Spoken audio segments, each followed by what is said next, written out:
signs that show that the person's mind or state of mind is not well.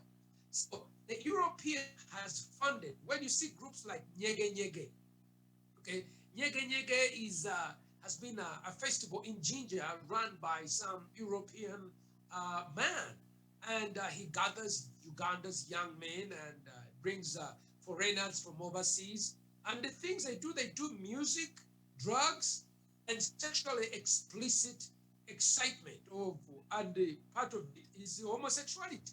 So they are recruiting. They are recruiting through video. They are recruiting through radio. They are recruiting through teachers. They even pastors who are now being sent from Europe to come and tell us that we have read the Bible in the wrong way, that actually people like me are confused, that the reason why God destroyed Sodom and Gomorrah was not because of sodomy, but it was they were selfish.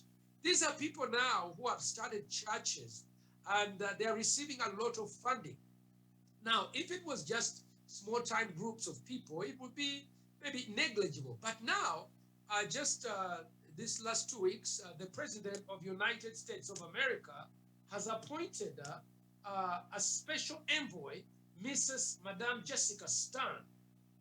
Okay, Madame Jessica Stern, who has been appointed as a person, an ambassador whose job is to bully, arm twist, manipulate, bombard African countries to legalize and accept homosexuality. And Mrs. Jessica Stern wrote a letter last 2 weeks saying that Uganda and Ghana, we are using our Christian faith to resist the agenda, that we should stop, that we should change our religions, we should change the way we think about families, we should be in the 20th century. Really, you cannot imagine the colonial mentality. These people, they are very arrogant. They're very arrogant. And I keep coming back and I say, who gives the white man the right to turn what we know as a human vice into a human right? Huh? Is it racism? Is it because they are white? Is it because they are Americans or Europeans? And now for me, because I married an American wife, I am not afraid of white people. No, no, no, no.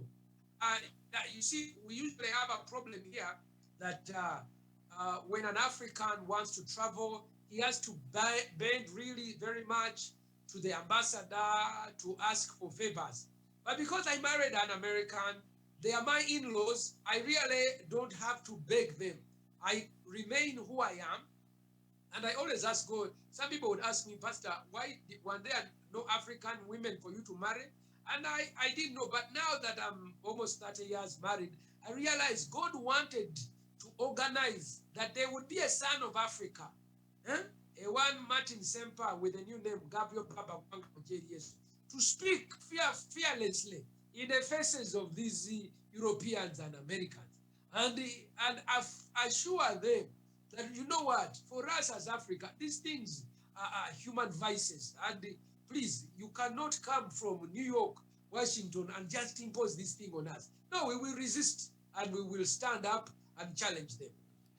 Thank you. Pastor Ssempa, how best can Africans stand alone? Because when you look at some of these things, you'll find that there's a lot of dependency in African countries to those colonial masters, looking at aid and even scholarships. You find that we are a little vulnerable and we ask a lot from these people. And you've confirmed here that these are people who are very rich, they have money, they have people that they have trained at a high level, at the university level, and even in the judicial systems of the globe or globally, we have people who have highly been trained in this sect. So how best would you think Africa can stand alone? Because we are more dependent to these people. We ask a lot from them. And then two, we have also some African countries that seem to be having legalized the thing. When we talk about South Africa, people can freely marry. How shall we break that? You see, my brother, you have to decide whether you're going to die as a coward or you're going to die with honor. I think there is something called when we do have faith in the Lord, we do have faith in our culture, on who we are as a people, we can be able to stand up. And one of the things that I can say is that Africa has many of its sons that are very intelligent, they're very educated. I mean, look at Professor Guan, he's extremely intelligent. When we moved the anti-homosexuality law back in 2008, I was part of the effort to promote and support that legislation. It achieved quite a lot. First of all, it showed us that a small little country like Uganda could shake the whole world, because for almost from 2009 to 2014, the whole world was discussing Uganda. The Honorable Rebecca Kadaga went to Canada, and she made a Canadian bully, and they had a showdown.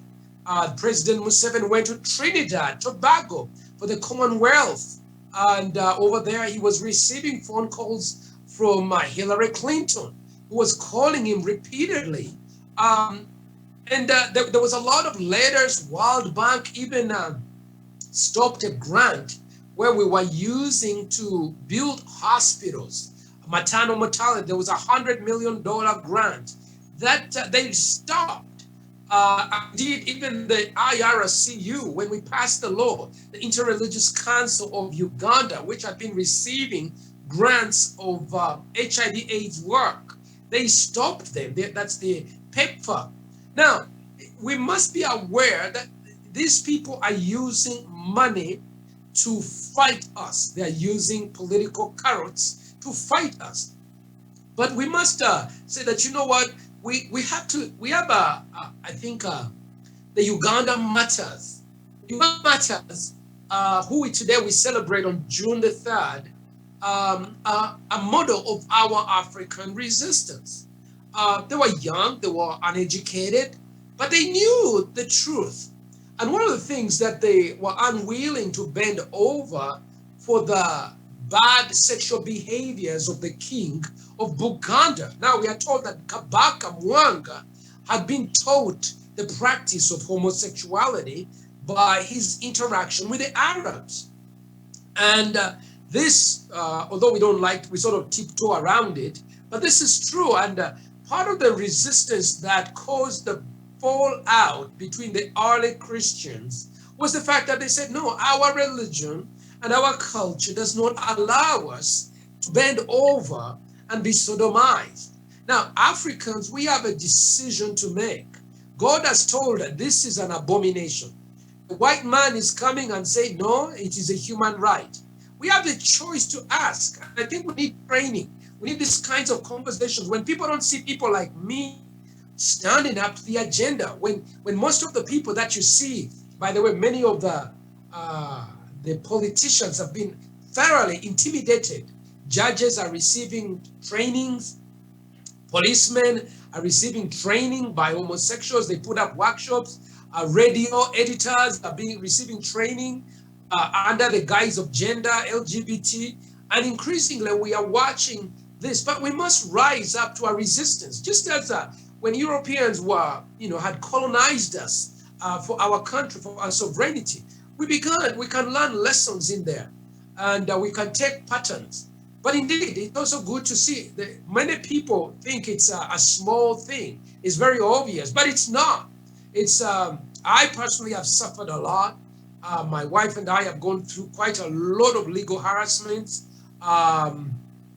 Really, since I stood up and defended our culture and articulated who we are, they come up, and instead of debating you with the strength of your arguments, they come up and they say that you are calling for violence.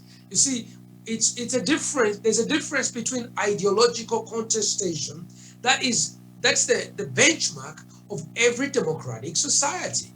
That is, if you say, hey, I think policy A is better than policy B, you have a chance to debate it and say, these are the 5 reasons why.